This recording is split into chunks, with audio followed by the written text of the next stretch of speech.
it's Arnold in action. Very nice. Very nice. A superstar does super stunts, but this daredevil dad says his kids can't watch. When Daddy does a dangerous stunt, do they get scared? Inside Arnold's Eraser, and E.T. has him before anyone else. And I think the audience deserves it. Then, Lauren Holly's no chicken. Basically, they cover us in egg batter and we dive into some breadcrumbs and they stick us in and turn it over. The dramatic 747 stunt and one-of-a-kind set that will have Lauren taking on turbulence. And I gave you free cable. E.T.'s hooking up with the cable guy's new pal. The guy is a sociopath. What have you ever done for me? Find out how Matthew Broderick copes with the crazy Jim Carrey. I could picture a whole horrendous scenario where I was, kept locked in a little cage and like that. I didn't know how I would be, what happened to me. Plus, it's fun in the sun as Tim Allen and the Home Improvement clan crash and burn. All right. That was bad. Hi, E.T. I do it for love, and I do it for money. Brooke Shields is in the middle of a stick-up. She's a Southern belle and raising hell. I was just a belle du jour. Entertainment Tonight is on the run for this Wednesday, June 12, 1996. It is absolutely spectacular.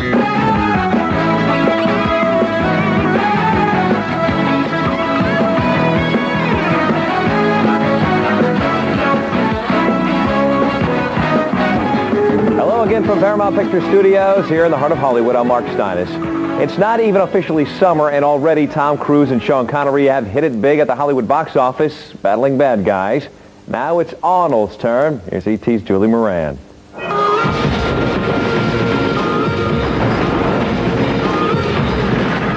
Now, of course, when you do stunts, you don't want to just do stunts anymore on the ground. You have to be on an airplane. You have to be up there 40,000 feet. You have to fly 650 miles an hour. You have to have the engines blown out. The plane has to go down. The parachute has to be low. And it makes then everything really be spectacular in a movie. And I think the audience deserves it. You're alive. Now keep you that way. Trust me. Arnold pulls out all the stops in his new action epic Eraser. He's a federal marshal in the Witness Protection Program trying to save Vanessa Williams from the bad guys. What about your kids when Daddy does a dangerous stunt? Do they get scared for Daddy when they see the film? I don't want my kids to be there when I have those shootouts with the guns. Right. And, like we now movie, we have these huge rail guns, this electromagnetic guns. Those you are blow amazing. at something in the building and the whole building disintegrates. Right. You know? So, I mean, you have your kids standing there and you're holding this gun and they see that you wiped out this building. You will never hear the end of it. Right, this right. is worth 4 years of shrink work on my kids. So I would not want them to be there now. So I usually bring them more when I do a comedy. Very nice, very nice. Known for his dry sense of humor, it's easy to see why comedy has always played a subtle role in all of Arnold's movies. And with his affable public image, many think that he might someday muscle his way into politics. I think they think that way because I'm politically, aware. I'm one of the, few Republicans in this town that says that he's a Republican rather than hiding behind the closet somewhere. So I think there's various different reasons why people think, I think the next logical step is to go into politics. Right. But I don't think about that because I'm having really a great time with the acting. If anyone comes to you and claims that I've sent them, use this. Arnold's fans will be happy he's sticking with high-powered movies like Eraser, but he did allow himself one personal pleasure recently. He bought John F. Kennedy's golf clubs by phone at the Jackie Onassis auction. The price, a whopping $772,500. Have you played with the golf clubs yet? No, as a matter of fact, I just saw them for the first time. Oh, really? Just 2 days ago. Well, maybe you'll take a little time off to hit a few. Oh, I started playing golf. You did? But it's pitiful. It's obvious that action, not golf, is Arnold's game, and he promises even more good stuff in the future. I'm right now filming Jingle All the Way, which is a love great that. Christmas comedy, which will come out before Christmas. And then after that, I will be playing a villain. Yeah. The classic Mr. Freeze in Batman, yes. I think you're going to steal the movie away. That's the perfect casting for you. That's going to be a great role. So you see me as a villain, huh? There you are. Here you go. No. I see you as a lot of things, Arnold. Thank you. Relax. You've been erased. Eraser will be in UK cinemas August 23rd. Lauren Holly and Ray Liotta are in action at high altitude in their new movie together. We found out how Hollywood creates its own turbulence without the stars ever leaving the ground.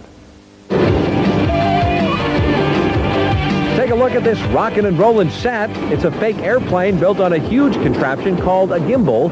Lauren Holly has another name for it. The rotisserie gimbal, in which Ray Liotta and myself suddenly become shake and bake chicken. Basically, they plan to put us in and turn us over.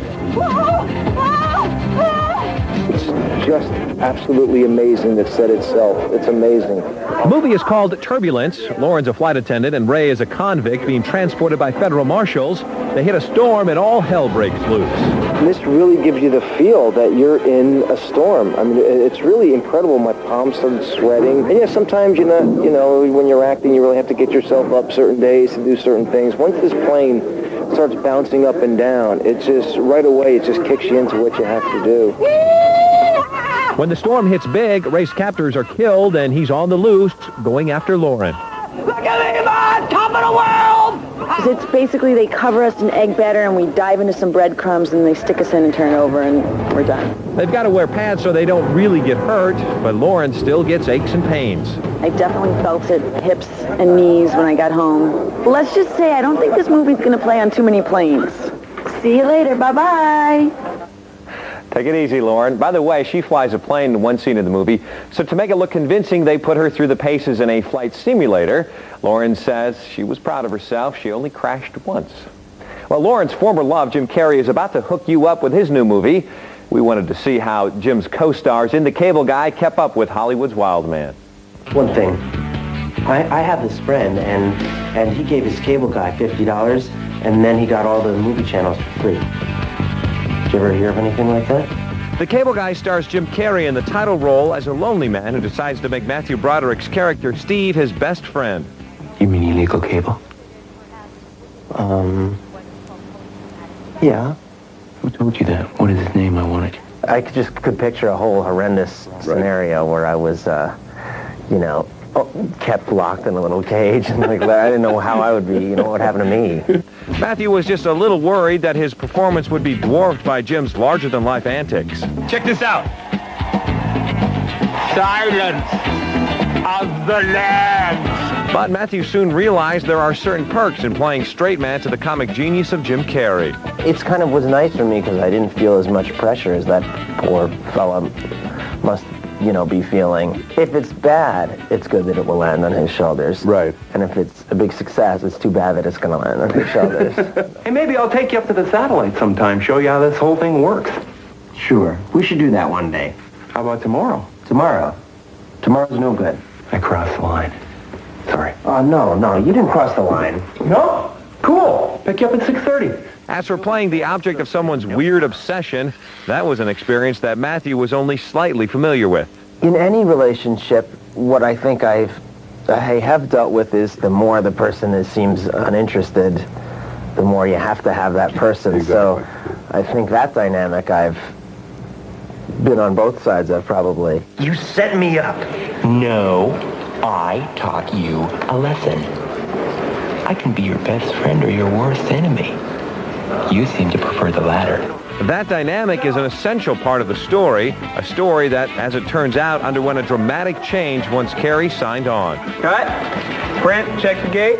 The Cable Guy was supposed to be a buddy picture, but actor-director Ben Stiller only agreed to direct the film after some changes were made in the script. I didn't really like the original script because it was kind of like the silly comedy. And it wasn't a bad script, but it was just about like two guys and one guy just annoys the other guy. Right. And so I said, no, thank you. And then Jim decided he was going to do it. And we all had the same idea of the direction that we'd want to go with it, which was to make it this weird satiric thriller and get really dark and out there. Broderick actually agreed to do the picture without even looking at the script. Ben came to see me in my show in New York.